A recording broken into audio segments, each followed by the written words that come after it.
Sehat, sobat muda. Kita kali ini mau ngobrol-ngobrol sama generasi Z ya. Tentu orang-orang yang sudah sepuh jangan salah sangka atau mencap anak generasi Z tuh begini, begitu, begini. Karena apa? Karena kita nggak tahu. Oke, kita tanya nih, ada yang paling kiri, itu siapa? Paling ujung? Stella ini, ini, Adit ya. Nih Adit, gimana menurut kamu nih kelahiran tahun berapa? 2006. 2006. Pas Kak dibilang generasi Z. Kenapa? Generasi Z. Pas, cocok ya. Kira-kira apa sih kelebihan generasi Z buat kamu ini? Generasi kamu? Bisa ngelakuin apa aja tanpa ada batasan. Kalau menurut ini apa kelebihan generasi Z? Saya sih generasinya nggak kalah kreatif dengan generasi sebelumnya ya. Karena generasi Z itu mengembangkan anak-anak muda juga. Nah, yang ini Stefani. Ciri-cirinya generasi Z itu apa sih? Pertama, lebih kreatif, lebih mengerti perkembangan teknologi juga, dan masih banyak peluang untuk mencoba hal-hal yang baru. Yang cewek belakang nih, kekurangannya apa generasi Z?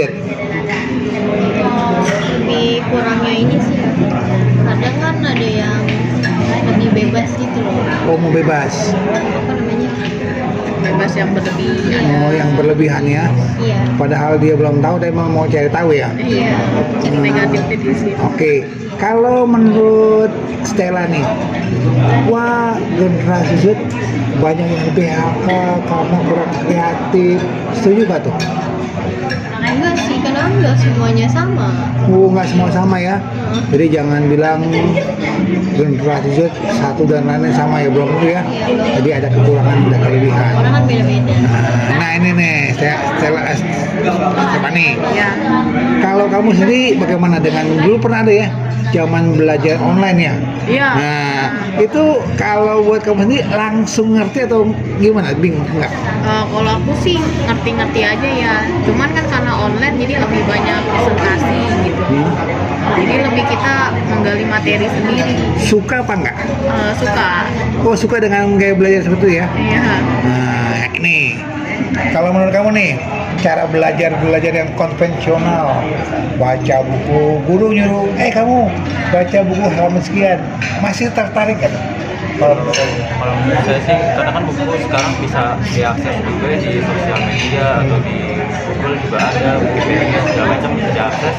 Menurut saya sih masih penting, cuman tidak sepenting kalau sekarang kan bisa ya baik Google, AI pun udah tahu jawabannya. Nah, oke nih yang berapa kamu?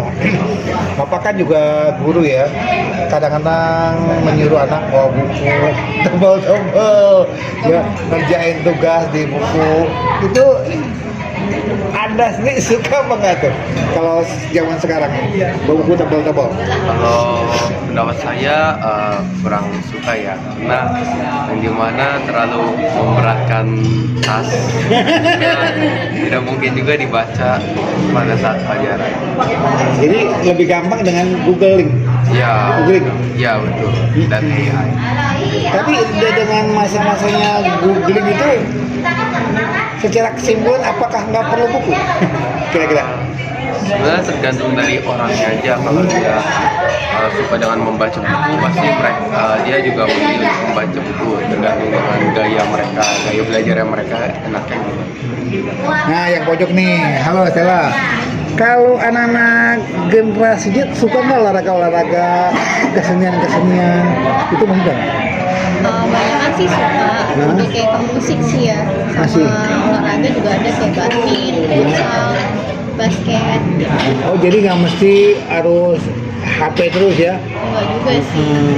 Kalau buat kamu, ayo, coba nih. Pramuka masih perlu nggak? Perlu, karena untuk kemandirian masing-masing individu sih perlu. Loh, kalau main game-game itu bukan mandiri dia. Kan beda. Kalau mandiri di pramuka itu kan lebih langsung dalam kehidupan, Lapangan ya. gitu, lapangan.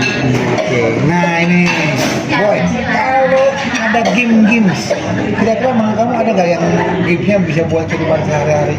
Karena kalau aku jujur nggak ngerti itu bikin game. Pribadi sih mungkin ada ya, cuman jauh ini saya belum pernah main game kayak gitu sih. Pasti ada game Pasti ada ya. seperti itu. Selama ini yang kamu lihat kan ada bunuh, ayo, atau hajar, itu gimana tuh? Sih itu kan tergantung orangnya masing-masing ya. Itu kalau misalnya orang nggak kebawa atau gimana ya biasa aja sih game kayak gitu. Kadang kan mereka pun main untuk kesenangan, bukan untuk membawa itu sebagai lifestyle dia gitu. Oke. Kalau game itu bisa bikin malas belajar nggak kira-kira? Kalau game itu sebenarnya bisa buat malas belajar juga, karena kalau udah megang HP dan juga fokus sama satu game, jadi kayak lupa waktu, Waktu mungkin ya. jadi malas. Bisa nggak? Ayo, orang main game akhirnya nggak mau makan, malas makan. Bisa nggak? Karena ketagihan game. Ya karena kan lupa waktu saking keseruan mainnya. Oh seru ya? Iya. Kamu sih kamu game apa? Suka game apa? Oh, Tetris gitu. Ini?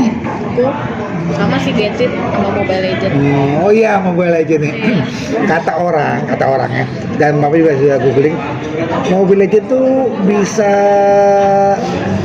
mengasah persaudaraan ya, persatuan, kekompakan. Di mana tuh? Bapak jujur bagi bingung. Dia kan- Di mana persatuannya? Apa Dia tuh? kan versus lima orang. Hah? Jadi kadang kalau satu tim itu kadang kan kita kalau berasa cocok gitu mainnya bagus gitu. Jadi kita bisa temenan juga. Kan kata ada juga menghancurkan ya di Mobile Legends ya. Iya. Menghancurkan musuh-musuh. Nah itu kan dari berlima bisa nggak kenal yang mana kawan dan lawan? Bisa, soalnya kan dia beda kubu gitu. Jadi Oh ada beda dua kubu menara, ya. Iya. Ada towernya. Menurut kamu nih Mobile Legends itu apa sih yang kesenangannya? Tapi kok memancing anak-anak sekarang ini senang gitu? Apa tuh? Dari faktor apanya? Saya sih Mobile Legend melatih kerja sama tim juga, terus dapat kesenangan karena misal kayak dalam Mobile Legend itu kan ada rank tertinggi gitu kan. Oh ranking. Jadi kita bisa Oh bisa buat perlombaan juga ya? Nah, iya. Dan sekarang pun Mobile Legends juga kan ada ajang-ajang e-sport kayak gitu. Jadi ya walaupun game tapi masih bisa lah menghasilkan uang gitu. Oh ada ya? Dari mana tuh? Pernah nggak dapat uang dari games? Dari hasil rank yang udah tinggi, terus kita jual akun kita ke orang lain. Jual akun? Gimana maksudnya? Nggak ngerti tuh nih. Kok jual akun? Karena apa, kalau kita kan kita ada masanya, kadang bosan kadang enggak. Kalau ketika kita bosan dan udah nggak mau main game itu lagi, kita bisa jual akun kita ke teman ataupun kemanapun dan juga mendapatkan uang. Oke, ini pertanyaan terakhir, semua aja satu-satu ya. Itu dari sisi kelebihannya ya, apakah game online atau generasi Z yang bikin pinter, pandai dari sisi apa tuh? Ayo. Dari teknologi yang kita miliki yang ada pelajari, yang bikin pinter apa? Yang bisa gali ilmu, apa game atau internet atau keilmuan? Googling ya. Iya, banyak dulu. Iya. Kalau kamu sendiri pernah nggak ada tugas sekolah yang akhirnya dipecahkan dengan googling? Banyak. Kalau itu jujur banyak. Nah, misalnya, Kayak kadang kan kita nggak semua, kadang ada beberapa yang nggak di buku gitu. Jadi kita kadang nyari di Google. Kayak materi-materi buat untuk presentasi juga beberapa pasti nyari di Google. seberapa pentingnya nih? Seberapa pentingnya sekolah sekarang? Kan sekolah udah bisa dengan Google ya. Iya, apa nih? Pentingnya sekolah. Sekolah itu tetap penting ya, karena kan di anak-anak sekarang di rumah juga kan mungkin malas belajar atau gimana, jadi untuk dia belajar kemungkinan kemungkinan hanya di sekolah aja sih. Bisa ya. Oke, kalau mau kamu nih orang tua gimana? Pernah melarang ke orang tua? Weh, jangan main game terus. Pernah nggak melarang? Orang tua pasti pernah, tapi ketika kalau udah lama banget pasti dikasih tahu kurangin dulu ya. Kurangin dulu ya. Oke, jadi para pemirsa yang berbahagia, ternyata ada kelebihan, ada kekurangan. Yang pasti apa? Kita ambil apanya? Yang Baik. positif, yang baik ya. Semoga bincang-bincang kecil ini bermanfaat. Oke, selamat malam, sukses selalu. Terima kasih. Oke, sukses.